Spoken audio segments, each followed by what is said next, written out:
एक पूरे साम्राज्य को हिलाकर रख देने के लिए क्या लगता है? हजारों की सेना, सोने से भरे खजाने, या फिर सिर्फ एक ऐसा आइडिया जो लोगों के दिलों में आग लगा दे? चलिए आज छत्रपति शिवाजी महाराज की उस अविश्वसनीय कहानी को समझते हैं जिसने इन सभी सवालों के जवाब दिए। कहानी शुरू होती है साल 1646 से।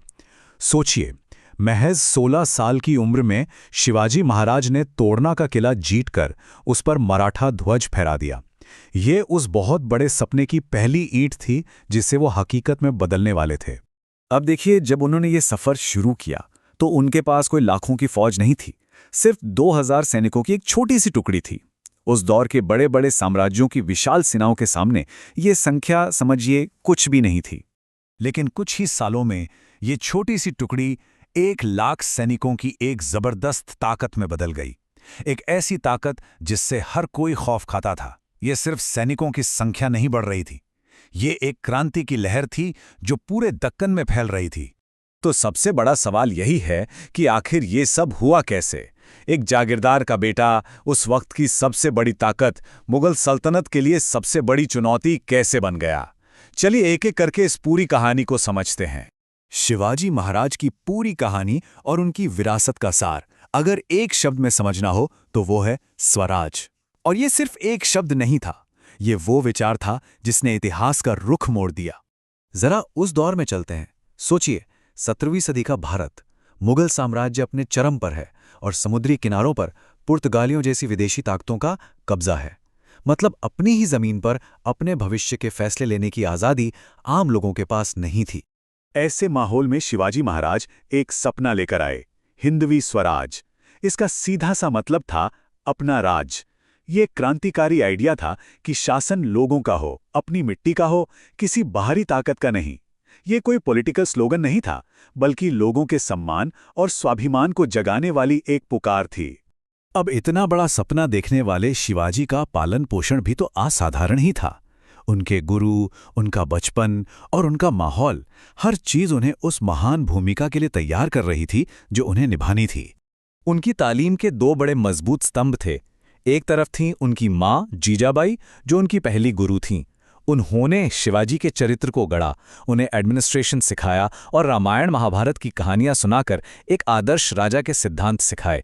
और दूसरी तरफ थे दादाजी कोंडदेव, जिन्होंने उन्हें एक योद्धा बनाया, तलवारबाजी से लेकर सैन्य रणनीति तक हर चीज में माहिर किया। और जानते हैं उनका खेल का मैदान क्या था? कोई शाही बाग नहीं, बल्कि सह्याद्री के वो उबड़ खाबड़ पहाड़ और घने जंगल। ये सिर्फ खेलना कूदना नहीं था, ये उस जमीन को अपनी रग रग में बसा लेना था, जो आगे चलकर उनका सबसे बड़ा हथियार बनने वाली थी। और जमीन की इसी समझ ने जन्म दिया एक ऐसी युद्ध नीति को जिसे आज भी दुनिया भर की मिलिट्री एकेडमियों में पढ़ाया जाता है। मुगल मजाक में उन्हें पहाड़ी चूहा कहते थे, लेकिन उन्हें बहुत जल्द समझ आ गया कि ये चूहा उनके साम्राज्य के लिए एक शेर से भी ज्यादा खतरनाक है। उनकी रणनीति थी गनीमी कावा, जिसे आज हम गुरिल्ला वॉरफेयर के नाम से जानते हैं। इसे समझने का सबसे आसान तरीका है मेले का बैलून शूटिंग गेम।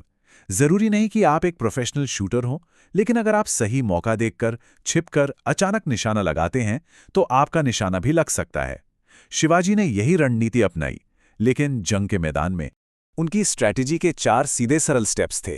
पहला, अपने इलाके का फायदा उठाओ और छिप जाओ। दूसरा, अचानक हमला करो और बिजली की तेजी से गायब हो जाओ। तीसरा, ऐसे लगातार हमलों से दुश्मन की बड़ी सेना असली लड़ाई से पहले ही थक जाती थी और उसका मनोबल टूट जाता था। और आखिर में, जब दुश्मन कमजोर और बिखरा हुआ हो तो उस पर पूरी ताकत से टूट पड़ो। और इस रणनीति को अंजाम कौन देता था? कोई प्रोफेशनल आर्मी नहीं, बल्कि आम किसान। ये उनका एक और मास्टर स्ट्रोक था। किसानों को अपने इलाके का चप्पा चप्पा पता था।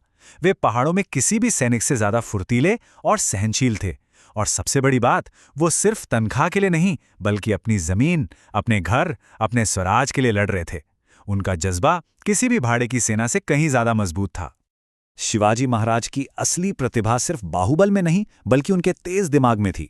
उन्होंने बार बार यह साबित किया कि अपने से कई गुना बड़े दुश्मनों को सिर्फ बुद्धि और रणनीति से कैसे हराया जाता है।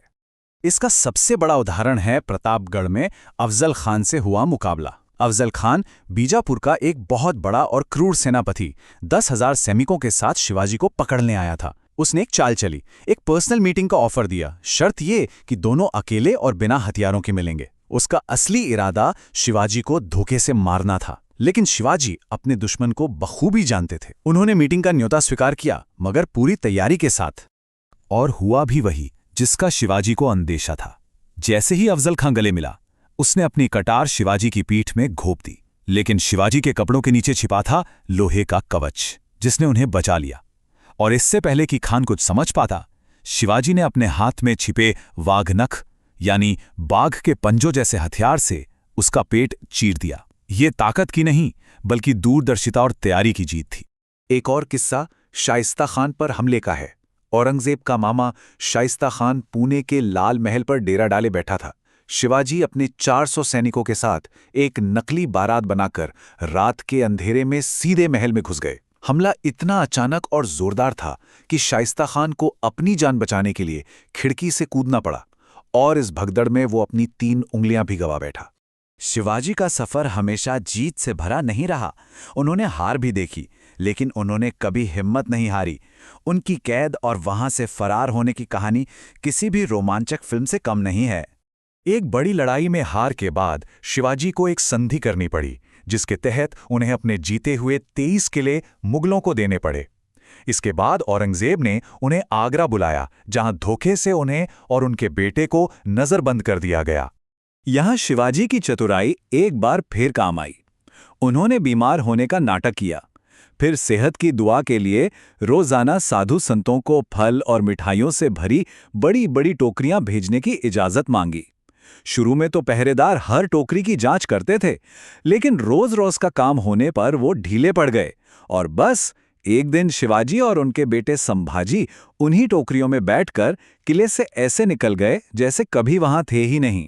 आगरा से भागने के बाद उन्होंने दोगुनी ताकत से वापसी की। न सिर्फ अपने खोए हुए किले वापस जीते, बल्कि कई नए इलाके भी फतह किए। और आखिरकार 1674 में उन्होंने औपचारिक रूप से राज्याभिषेक करवाया और छत्रपति की उपाधि धारण की। इसी दिन मराठा साम्राज्य की नींव आधिकारिक तौर पर रखी गई। शिवाजी महाराज का जीवन सिर्फ लड़ाइयों और जीतों की कहानी नहीं है। उनकी असली विरासत उनके विचारों और उस साम्राज्य में है जिसकी उन्होंने नींव रखी थी। 3 अप्रैल 1680 को शिवाजी महाराज इस दुनिया से चले गए, लेकिन उनके द्वारा जलाई गई स्वराज की चिंगारी एक ऐसी आग बन चुकी थी जिसने आने वाली कई पीढ़ियों तक मराठा साम्राज्य को ताकत दी और उसे भारत के सबसे शक्तिशाली साम्राज्यों में से एक बनाया। तो अंत में ये सवाल हमारे लिए हैं। एक 17वीं सदी का राजा जिसने आम किसानों को योद्धा बनाया, भूगोल को अपना सबसे बड़ा हथियार बनाया और विशाल साम्राज्यों को सिर्फ ताकत से नहीं बल्कि एक बड़े सपने और तेज बुद्धि से चुनौती दी। आज के दौर के लीडर्स उनसे क्या सीख सकते हैं?